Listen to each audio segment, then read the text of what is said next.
যি AI global সাবমিটত কংগ্ৰেছৰ পৃষ্ঠপোষকতাত ৰাহুল গান্ধীৰ যি নিজস্ব পৃষ্ঠপোষকতাত যি কাম কৰিলে সমগ্ৰ বিশ্বৰ আগত আজি ভাৰত লজ্জিত। আৰ্টিফিচিয়েল ইণ্টেলিজেন্সৰ যি গ্লোবেল সাবমিট সমগ্ৰ বিশ্বৰ মানুহে আহিছিলে, তেওঁলোকে নৰেন্দ্ৰ মোদী ডাঙৰীয়াক বিৰোধিতা কৰক, তাক আপত্তি নাই, কিন্তু চৰকাৰী কাৰ্যসূচীত গৈ সমগ্ৰ ভাৰত ৰাষ্ট্ৰক বিৰোধিতা কৰিব, সেই কাৰ্য আমি সহ্য কৰিব নোৱাৰো। আৰু এজন প্ৰকৃত ভাৰতীয় হিচাপে কংগ্ৰেছ দলৰ যি কাম, এই কামে আজি সমগ্ৰ ভাৰতক বিশ্ববাসীৰ আগত লজ্জিত কৰিছে। আৰু যাৰ বাবে এই ৰাহুল গান্ধীৰ বিৰুদ্ধে, গৌৰৱ গগৈৰ বিৰুদ্ধে ভাৰতীয় জনতা পাৰ্টি যুৱ মৰ্চাই আজি কঠোৰভাৱে প্ৰতিবাদী কাৰ্যসূচী গ্ৰহণ কৰিছো। আৰু এটা কথা সকীয়াই দিছো, ভাৰতবৰ্ষৰ ভৌগোলিক অখণ্ডতা, সাৰ্বভৌমত্বৰ প্ৰতি যেতিয়া কংগ্ৰেছে প্ৰশ্ন উত্থাপন কৰে তাৰ প্ৰত্যুত্তৰ হ'ব।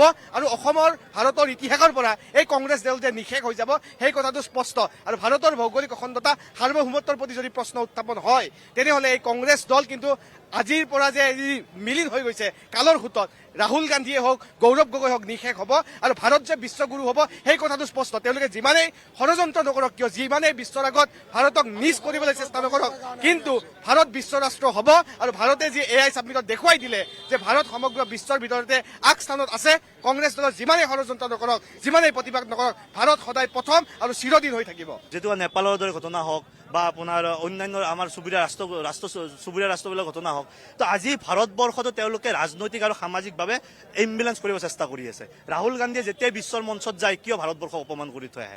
আজি যেতিয়া বিশ্বৰ দৰবাৰ বা সমগ্ৰ বিশ্বৰ প্ৰশাসনিক ব্যৱস্থা হওক বা সমগ্ৰ বিশ্বৰ AI লগত জড়িত যিমান MNC কোম্পানী আছে, গোটেইবিলাক আহি ভাৰতবৰ্ষৰ যি ইনফৰমেশ্যন এণ্ড টেকনলজিৰ দিশত যিটো ডেভেলপমেণ্ট বা ভাৰতবৰ্ষই আজি টেকনলজিৰ দিশত যিটো লিড ল'বলৈ গৈ আছে, তাৰ আজি চবে প্ৰশংসা কৰিছে। তেনেস্থলত তেওঁলোকে সেইখন মিটিঙত সোমাই পেলাই এইটো প্ৰমাণ কৰিছে যে তেওঁলোকে ভাৰতবৰ্ষৰ উন্নয়ন, ভাৰতবৰ্ষৰ ঐতিহ্য, ভাৰতবৰ্ষৰ সন্মানৰ বিৰুদ্ধাচৰণ কৰিছে। আৰু সেইকাৰণে তাৰ প্ৰতিবাদত আজি সমগ্ৰ যুৱ সমাজ ওলাই আহিছে। কাৰণ কিয় এইখন বৰ্তমান ভাৰতবৰ্ষ, সপোনৰ ভাৰতবৰ্ষ, ভৱিষ্যতগামী ভাৰতবৰ্ষ। আমি সপোন দেখিছোঁ ইনফৰমেশ্যন টেকনলজিৰ, আমি সপোন দেখিছোঁ আগন্তুক দিনত ভাৰতবৰ্ষ ডিজিটেলাইজ হ'ব। আৰু সেই সপোনক তেওঁলোকে বাধা দিব বিচাৰি আছে। এইকাৰণে যে 2004 চনৰ পৰা 14 চনলৈকে কংগ্ৰেছৰ নেতৃত্বত একো এটা নহ'ল। 14 চনৰ পিছত সন্মানীয় প্ৰধানমন্ত্ৰী ডাঙৰীয়াৰ নেতৃত্বত ভাৰতবৰ্ষই আজি দুপক আগবাঢ়িছে। তাত মানে তেওঁলোক কংগ্ৰেছৰ দৰে লিডাৰবিলাকে সহ্য কৰিব পৰা নাই আৰু সেইকাৰণে তেওঁলোকে তাৰ বিৰুদ্ধাচৰণ কৰিছে। মই ভাবোঁ যদি এখন ৰাজনৈতিক মিটিং হ'ল হয় তাতে আমাৰ ক'বলগীয়া একো নাছিল। যদি কোনোবা এটা ৰাজনৈতিক দলৰ মিটিং হ'ল হয় তাতে আমাৰ ক'বলগীয়া একো নাছিল। কিন্তু তেওঁলোকে এখন ভাৰতবৰ্ষৰ প্ৰশাসনিকভাৱে জড়িত, ভাৰতবৰ্ষৰ সন্মানৰ লগত জড়িত হৈ থকা এখন বৈঠকত, এখন সামিটত, এখন সভাত গৈ পেলাই ভাৰতবৰ্ষৰ প্ৰধানমন্ত্ৰীৰ বিৰুদ্ধে বা তেওঁলোকে চোলা খুলি পেলাই তাতে প্ৰদৰ্শন কৰাটো, য'ত তেওঁলোকে যিটো কথা লৈ পেলাই প্ৰদৰ্শন কৰিছে সেইখন সামিটৰ লগত কোনো ধৰণৰ সম্বন্ধ নাই। তো তাতে বুজে যে তেওঁলোকে এটা ষড়যন্ত্ৰ কৰিছে, প্ৰি প্লেন কৰিছে, ডিপ ষ্টেটৰ কথা মতে তেওঁলোকে গৈ পেলাই ভাৰতবৰ্ষৰ সন্মান আন্তঃৰাষ্ট্ৰীয় পৰ্যায়ত লাঘৱ কৰিছে। আজিৰ দিনত তেওঁলোকে যিধৰণে দেশ বিৰোধী কাম কৰিছে, ঠিক আছে, চ' তেওঁলোকৰ 50 জন মানুহ আহি কিনে হাল্লা কৰি আছে। আমাৰ ইয়াত হাজাৰ হাজাৰ ল'ৰা ছোৱালী ওলাই আহিছে। কিহৰ কাৰণে? যে যোৱাকালিৰ বৈঠকখন কোনো ৰাজনৈতিক বৈঠক নাছিল। যোৱাকালিৰ বৈঠকখন এখন ভাৰতবৰ্ষৰ আগন্তুক সময়ত ইনফৰমেশ্যন এণ্ড টেকনলজিৰ দিশত ভাৰতবৰ্ষই যে লিড ল'ব পৰা হৈছে তাৰ এটা প্ৰমাণ আছিল। আৰু তাত তেওঁলোকে বিৰোধ কৰি পেলাই সেইটো বিৰোধ কৰা নাই, তেওঁলোকে দেশৰ বিৰোধ কৰিছে, এই বৈঠকখনৰ বিৰোধ কৰা নাই। এইকাৰণে যে আমি যিমানে যি নহওক কিয়, আমি যোনটো ৰাজনৈতিক দলতে নাথাকোঁ কিয়, আমাৰ প্ৰধান দায়িত্ব যে দেশক সন্মান দিয়া, দেশৰ সন্মানৰ ক্ষেত্ৰত আমি কাম কৰা। আৰু সেই ক্ষেত্ৰত যেতিয়া ভাৰতবৰ্ষত হৈ থকা এখন AI সামিটৰ কংগ্ৰেছৰ 10 জন নেতাই বিৰোধ কৰিছে তাত গৈ, তো ইণ্টাৰনেশ্যনেল লেভেলত বা আন্তঃৰাষ্ট্ৰীয় প্ৰেক্ষাপটত ভাৰতবৰ্ষৰ সন্মান লাঘৱ কৰা তেওঁলোকে কাম কৰিছে। আৰু সেই কামটো কেৱল এটা বিৰোধ নহয়, সেইটো এটা দেশ বিৰোধী কাম।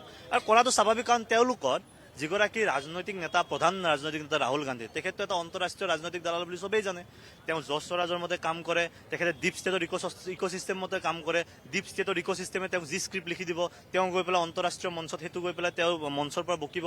ভাৰতবৰ্ষৰ বিৰুদ্ধে সদায় তেওঁ আন্তঃৰাষ্ট্ৰীয় প্ৰেক্ষাপটত তেওঁ মন্তব্য আমি দিয়া দেখা পাইছিলোঁ। ভাৰতবৰ্ষৰ ইণ্টাৰনেল যিবিলাক কথা আছে তাত লৈ তেওঁ আন্তঃৰাষ্ট্ৰীয় প্ৰেক্ষাপটত গৈ পেলাই তেখেতে বক্তব্য দেখিব পাইছিলোঁ। গতিকে তেওঁলোকে আন্তঃৰাষ্ট্ৰীয় প্ৰেক্ষাপটত গৈ ভাৰতবৰ্ষক অসন্মান কৰা বা ভাৰতবৰ্ষৰ সন্মান লাঘৱ কৰাটো তেওঁলোকৰ চৰিত্ৰত আছে। আৰু যোৱাকালিৰ বৈঠকটোত তেওঁলোকে বিৰোধ কৰি পেলাই এইটো প্ৰমাণ কৰি দিছে যে আজিৰ কংগ্ৰেছ ভাৰতবৰ্ষৰ উন্নয়নৰ লগত, যুৱ প্ৰজন্মৰ উন্নয়নৰ লগত, এণ্টাৰপ্ৰিনাৰশ্বিপৰ লগত, ইনোভেটিভৰ লগত বা এমপ্লয়মেণ্ট জেনেৰেশ্যনৰ ক্ষেত্ৰত তেওঁলোকে ভাৰতবৰ্ষৰ যুৱ প্ৰজন্মৰ লগত নাই, ভাৰতবৰ্ষৰ জেনজিৰ লগত নাই, সেইটো প্ৰমাণ তেওঁলোকে কৰিছে। আৰু তাৰ বিৰুদ্ধে আমি ওলাই আহিছোঁ যে ভাৰতবৰ্ষৰ যুৱ প্ৰজন্মৰ ভৱিষ্যতৰ লগত, ভাৰতবৰ্ষৰ যুৱ শক্তিৰ মানে এণ্টাৰপ্ৰিনাৰশ্বিপ ডেভেলপমেণ্ট কৰাৰ ক্ষেত্ৰত তেওঁলোক